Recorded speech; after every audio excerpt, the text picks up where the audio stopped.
Welcome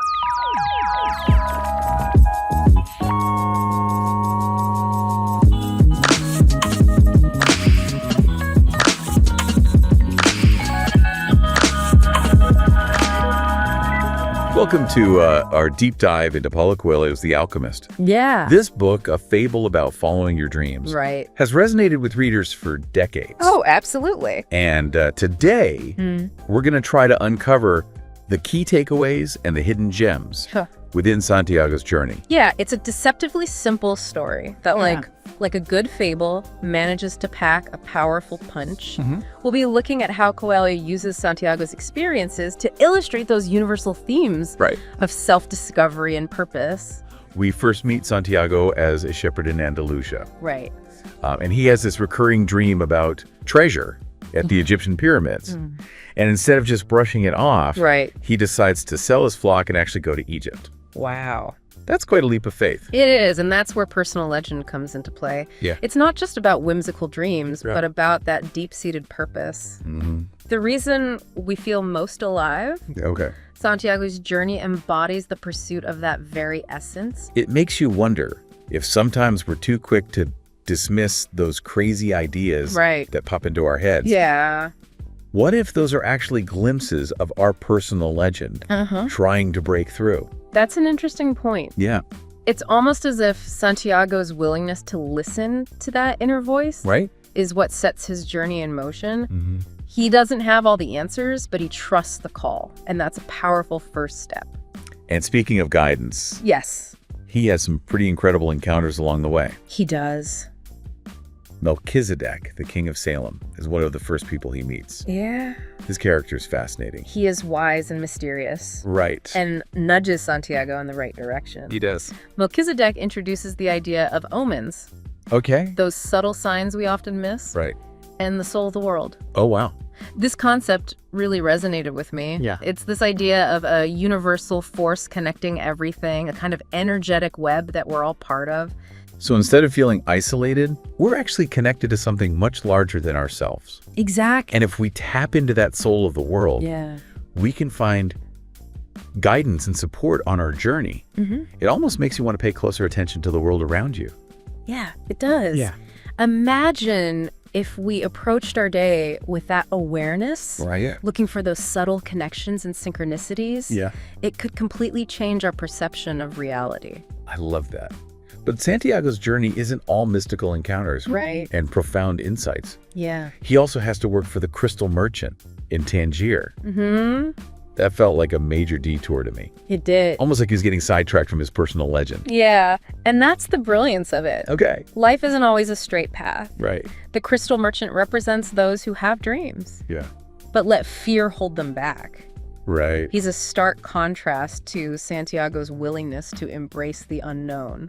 It's like the crystal merchant embodies that fear of actually achieving our dreams. Like, what if we succeed and it's not what we expected? Oh, yeah. Or what if it changes our lives in ways we're not ready for? That's a good point. Maybe that's why he clings to routine, even if it's unfulfilling. That's a really insightful observation. Thanks. He's almost afraid of his own potential. Right. Of what might happen if he actually steps outside of his comfort zone. Yeah. And that's something we can all relate to. Right? Those moments where we hesitate, second guess ourselves, and let fear dictate our choices. It's like that inner voice whispering, what if it doesn't work out? Right. But maybe the real question is, what if it does? Exactly. And Santiago's encounter with the Englishman highlights another fascinating aspect of this journey. Okay. The different approaches we take to knowledge and growth. Right. The Englishman is obsessed with alchemy. Yes. Constantly reading, researching, trying to decode ancient secrets. Yeah. He's on a completely different kind of quest. While Santiago is more intuitive, following his heart and the omens he encounters. Right.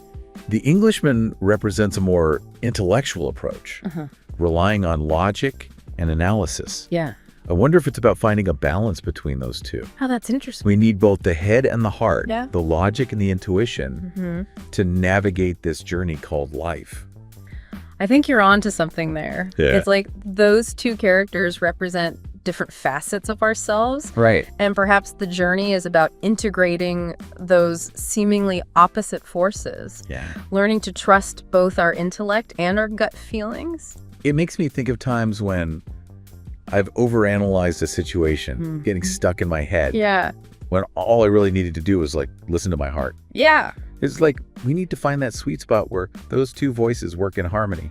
It's a dance, isn't it? Yeah. A constant negotiation between logic and intuition, Right. reason and emotion. And as we become more skilled at that dance, we become more attuned to the subtle whispers of the universe, to those synchronicities and coincidences that guide us along the way.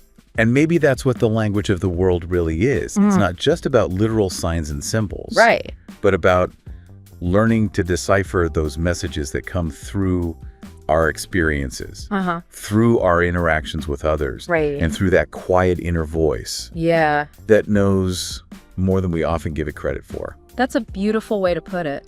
Thanks. It's like the universe is speaking to us all the time. Right. But we're often too busy or too distracted or too caught up in our own thoughts to hear it.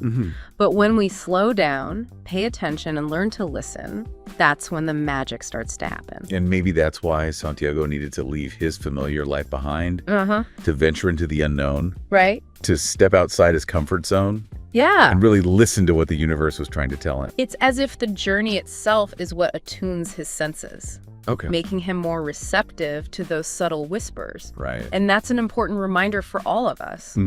Sometimes we need to shake things up, to disrupt our routines, and create space for those unexpected encounters and insights that can lead us to our personal legends. So it's not just about what happens to Santiago, but about how he changes as a result of those experiences. Exactly. And maybe that's the real treasure we should be looking for. It is, and that brings us to another fascinating character, the camel driver. Oh yeah, he seemed like a simple desert dweller. Right. But he embodied a wisdom that was both profound and practical. He does. I loved his grounded energy. Yeah. He taught Santiago about living in the moment and accepting whatever life throws at you. His words really resonated with me. Yeah. Especially that line, "People need not fear the unknown if they are capable of achieving what they need and want." That's a powerful statement. It is. The camel driver, having lost his orchard and forced to adapt, Right. embodies resilience. Yeah. He reminds us that we have the strength within to face the unknown Right. and achieve our goals. He's a living example of turning adversity into opportunity. I find it interesting how he talks about the concept of maktub. Yeah. That idea that it is written. He acknowledges that there may be a predetermined path, but he emphasizes our ability to choose how we walk it. He does. It's like he's saying we have free will within that framework.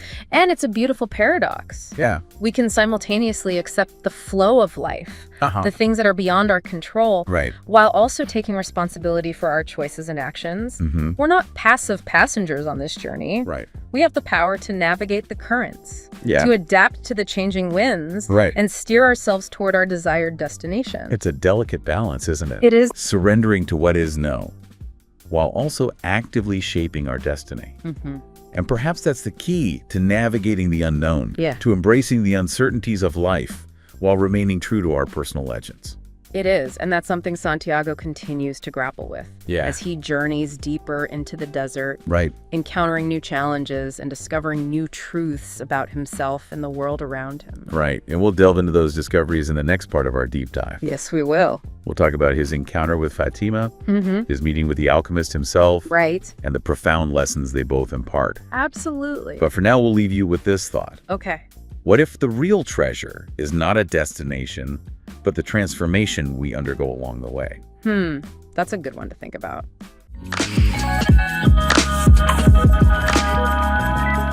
Welcome back.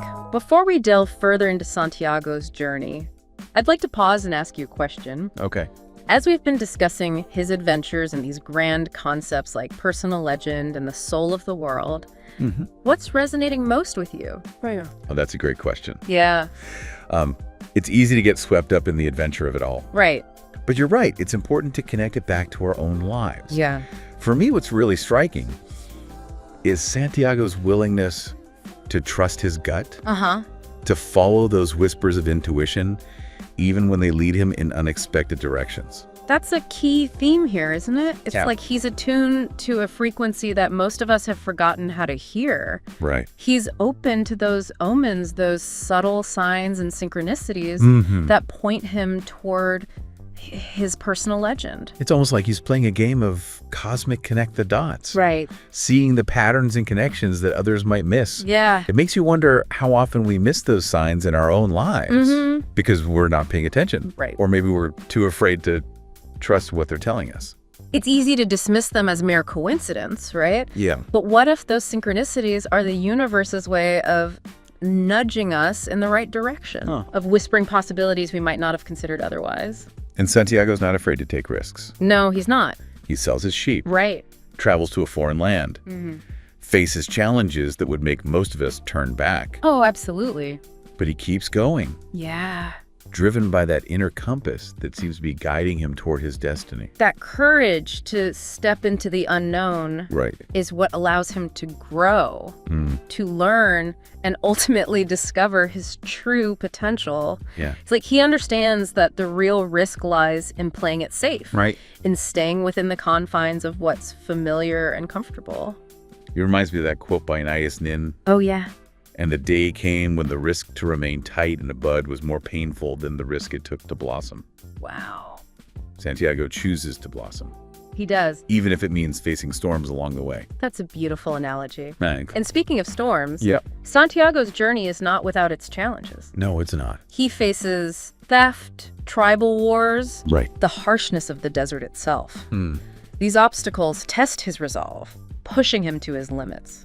It makes you wonder if those challenges are actually part of the design. Right. Almost like they're woven into the fabric of his journey to refine him, to strip away everything that's not essential. It's like the saying, the obstacle is the way. Right. Each challenge, each setback becomes an opportunity for growth. Yeah. A chance to discover hidden strengths and resilience he didn't know he possessed. And it's through those trials that he starts to understand the language of the world more deeply. He does. He learns to read the signs, to interpret the omens, to see the interconnectedness of everything. It's like he's developing a new kind of literacy, a way of deciphering the messages that are constantly being transmitted through the fabric of reality.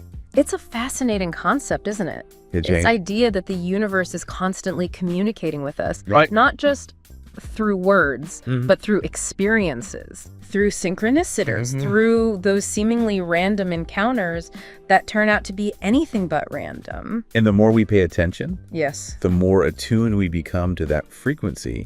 It's like learning a new language. Right. At first, it seems foreign and confusing. But with practice, we start to recognize the patterns, Yeah. the nuances, the subtle cues that reveal a hidden order beneath the surface of things. It's almost like we're reawakening a sense that we had as children, a kind of innate knowing that we often lose touch with as we grow older and become conditioned by societal norms and expectations. As kids, we're naturally curious, open to possibility, and fascinated by the magic of everyday life. Right. But somewhere along the way, Yeah. we start to filter our perception, to dismiss those synchronicities as mere coincidence, to shut down our intuition in favor of logic and reason. But Santiago's journey reminds us that we can reclaim that sense of wonder, that childlike curiosity, that openness to the mystery of the universe. Right. And it's through that lens that we can begin to see those omens, those signs, those synchronicities as the breadcrumbs leading us toward our personal legends. It's like we're all on a treasure hunt. But the real treasure isn't the gold at the end of the rainbow. Right. It's the wisdom, the growth, the transformation we experience along the way. It's the person we become as a result of the journey. Right. The challenges we overcome, the lessons we learn, the connections we make. Yeah. It's about discovering that inner gold, Right. that radiant essence that shines through when we're living in alignment with our true purpose. And that brings us to another crucial character in Santiago's journey, Fatima. Yes. Now, she's not just a romantic interest. Right. She embodies a type of love that's both profound and empowering. She does. Fatima, a woman of the desert, understands the rhythms of nature, the ebb and flow of life. And she loves Santiago enough to let him go, to support him in pursuing his personal legend, Mm-hmm. even if it means being apart. It's a different kind of love story, isn't it? It is. It's not about possessiveness or codependency, Right. but about a deep respect for each other's journeys. Uh-huh. A recognition that sometimes our paths might diverge for a while, Right. but that the connection remains strong, even in separation.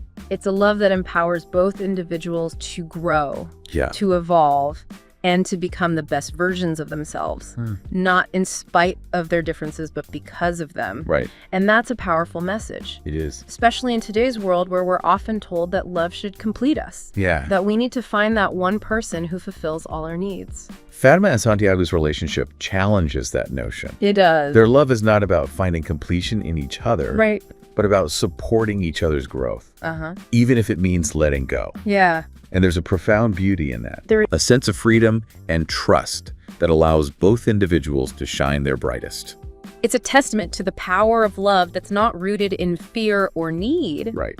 but in a deep understanding and acceptance of the other person's journey. And that kind of love can be incredibly liberating, Yeah. allowing us to pursue our dreams without feeling tethered or restricted. It's like their love becomes a catalyst for both of their transformations. It does. She encourages him to follow his dreams, and he, in turn, learns to love more deeply and unconditionally. It's a beautiful reciprocity, isn't it? Yeah. They both inspire and empower each other to become more fully themselves. Right. And it's a reminder that love, in its truest form, Yeah. should support us on our individual paths, not hold us back or try to confine us. And that brings us to the enigmatic figure of the alchemist himself. Yes. He's a character shrouded in mystery and wisdom, appearing at crucial moments in Santiago's journey Right. to offer guidance and support. He does, but he's not the kind of mentor who simply hands out answers or dictates a specific path. Right. He's more of a catalyst, Okay. a mirror reflecting Santiago's own potential back to him and challenging him to step into his power. He's almost like a spiritual guide, Right. but not in the traditional sense. He's more like a wise friend, Yes. a fellow traveler who understands the terrain Uh-huh. and can offer insights based on his own experiences. He is, and one of the key lessons he imparts Yeah. is the importance of listening to the language of the world, of becoming attuned to those subtle signs and synchronicities Yeah. that are constantly guiding us. Okay. He teaches Santiago to pay attention to his intuition, to trust his gut feelings, Love it. and to follow the whispers of his heart. And he does it through experience, not through lectures or textbooks. He does. He takes Santiago on a literal and metaphorical journey, challenging him to step outside his comfort zone, Right. to face his fears, and to discover the truth that lies within himself. It's like he's saying, the real learning happens not in the classroom or the library, Right. but out in the world, through direct experience, through trial and error, Yeah. through those moments that push us to our limits and force us to discover what we're truly made of. And that's a message that's so relevant today, It is. especially in a world where we have access to so much information at our fingertips. Right. We can read all the books, watch all the documentaries, listen to all the podcasts, but until we actually step outside our comfort zones and put that knowledge into practice, Yeah. it's just theoretical. It's like the difference between reading about swimming and actually jumping into the water. It's in the doing, in the immersing ourselves in the experience that we truly learn, grow, and transform. And Santiago's journey is a testament to that. It is. He doesn't just talk about following his personal legend. Right. He actually does it. He takes risks, faces challenges, makes mistakes, Right. and emerges from those experiences stronger, wiser, Yeah. and more aligned with his true purpose. And in doing so, he becomes an inspiration for all of us. Right. He shows us that it's possible to break free from the confines of our limiting beliefs, Yeah. to listen to the whispers of our hearts, and to step boldly into the unknown, trusting that the universe will support us every step of the way. And maybe that's the real magic of The Alchemist. Yeah. It's not just a story about a shepherd boy searching for treasure. Great. It's a guidebook for living a more authentic, more fulfilling, and more soul-aligned life. It's an invitation to embark on our own journeys of self-discovery, Yeah. to listen to the whispers of our hearts, to trust the guidance of the universe, Right. and to embrace the challenges and triumphs that await us along the way. And as we continue to explore the depths of The Alchemist in the next part of our deep dive, we'll delve into the deeper meaning of Santiago's treasure. The profound insights he gains from his encounters with the alchemist. And the transformative power of love that guides him toward his destiny. Absolutely. But for now, we'll leave you with this question to ponder. Okay. What if the real treasure is not a destination, but the transformation we undergo along the way?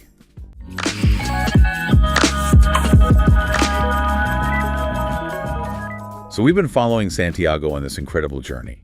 Witnessing his transformation as he pursues his personal legend. But one question kind of lingers in my mind. Okay. What about the treasure? He went through all this, crossed deserts, faced dangers, but what did he actually find? That's where Coelho plays with our expectations, doesn't he? The treasure isn't what we might initially think. It's not simply that gold buried near the pyramids. It's far more profound than that. So it's more symbolic then. Exactly. Not just a chest full of jewels and coins. The gold represents something deeper. The wisdom and self-discovery Santiago gained through his experiences. He set out seeking material wealth. But what he found was something far more valuable. His true self. It's like that saying, the real treasure is the journey, not the destination. But in this case, it's almost like the journey itself becomes the treasure. Shaping Santiago into the person he's meant to be. Precisely. Remember how Santiago ends up back in Spain? Right where his dream first began? It highlights that the real transformation was internal. The treasure wasn't something he needed to find, but something he needed to become. And there's a beautiful irony in that, isn't there? He could have stayed home, tended his sheep, and lived a comfortable life. But would he have truly known himself? Known what he was capable of if he hadn't taken that leap of faith? It makes you wonder, doesn't it? If we cling to comfort and familiarity, are we sacrificing the potential for profound growth and self-discovery? Santiago's journey reminds us that sometimes we need to lose ourselves in order to truly find ourselves. It's like he had to go through all those trials, those detours, those moments of doubt and despair to realize that the real treasure was within him all along. It was the journey that unearthed it, that polished it, that revealed its brilliance. And that brings us to another key element of The Alchemist, intuition. Santiago is guided by omens. Those subtle signs and synchronicities that many of us might overlook. It's like he's tapped into a different way of knowing. A language that speaks through feelings, instincts, and those aha moments that seem to come out of nowhere. You know, I used to be pretty skeptical about things like intuition and omens. I always thought it was a bit too woo-woo for me. But the way Coelho weaves it into Santiago's story, it almost makes you want to start paying attention to those subtle nudges and coincidences in your own life. It's intriguing, isn't it? It is. What if we're surrounded by these whispers of guidance, these little winks from the universe, but we've simply forgotten how to listen? Santiago's journey reminds us to open ourselves to that possibility, to pay attention to those gut feelings and see where they lead us. And it takes courage, doesn't it? It does. To trust those whispers, especially when they challenge our logic or lead us in a direction that seems unconventional or even risky. Remember when Santiago trusts that thief in Tangier? It seemed foolish at the time.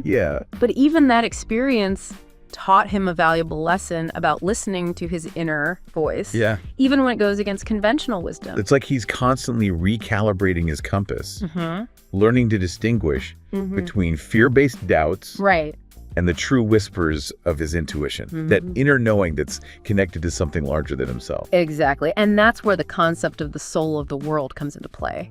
It's not just some abstract, mystical idea. It's a living, breathing force that connects us all. That speaks to us through those intuitive nudges, those synchronicities that make us wonder, was that just a coincidence or is there something more at play here? It's like we're all part of this grand interconnected web. And when we tune into that frequency, we can tap into a source of wisdom and guidance that's far beyond our limited human understanding. And the more we practice listening, the more attuned we become.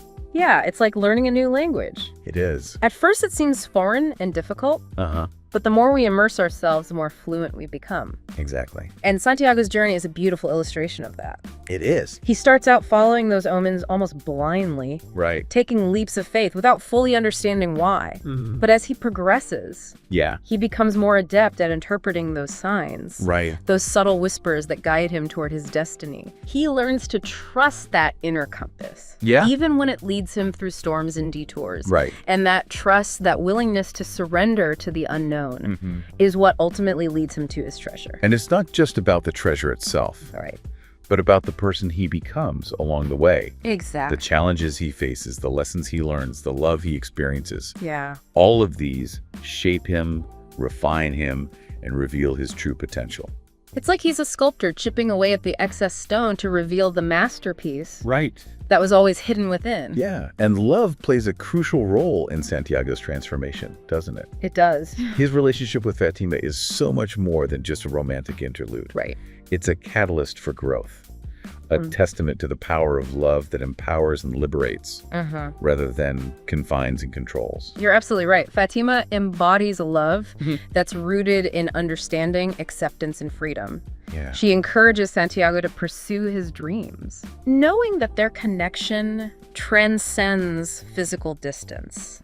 It's a love that honors both their individual journeys, recognizing that sometimes the greatest act of love is to let go. It's like their love story is a subplot within the larger narrative of Santiago's personal legend. Right. A beautiful illustration of how love can support us, inspire us, and empower us to become our most authentic selves. And that's a powerful message, especially in a world that often romanticizes love as this all-consuming force that should complete us. Yeah, Fatima and Santiago show us that true love allows space for individual growth, for the pursuit of our dreams, and for the understanding that sometimes our paths might diverge for a while, without diminishing the strength of the connection. It's a love that's grounded in trust, respect, and a deep knowing that their souls are intertwined even when their physical journeys take them in different directions. And that brings us full circle, doesn't it? It does. Back to that idea of the soul of the world. Right. That interconnectedness that binds us all, that whispers to us through our intuition, that guides us toward our personal legends. And that reveals itself in the transformative power of love. The Alchemist is more than just a captivating adventure story. It's a guidebook for the soul, a reminder that we're all on a journey of self-discovery. Right. That the real treasure lies within us, and that the universe is constantly conspiring to help us uncover it. It's a story that speaks to our deepest longings. Our innate desire to live a life of meaning and purpose. And it does. It reminds us that we have the power to create that life, to listen to the whispers of our hearts, to trust the guidance of the universe, and to embrace the journey with courage, curiosity, and an open heart. And as our deep dive into The Alchemist comes to a close, we invite you to continue exploring these themes in your own life. Right. What whispers is your heart sending you? Yeah. What omens are you noticing in your own journey? And how can you tap into the soul of the world to guide you toward your personal legend? Great questions for all of us to think about. Remember, the journey is the treasure. Yeah. Embrace it fully.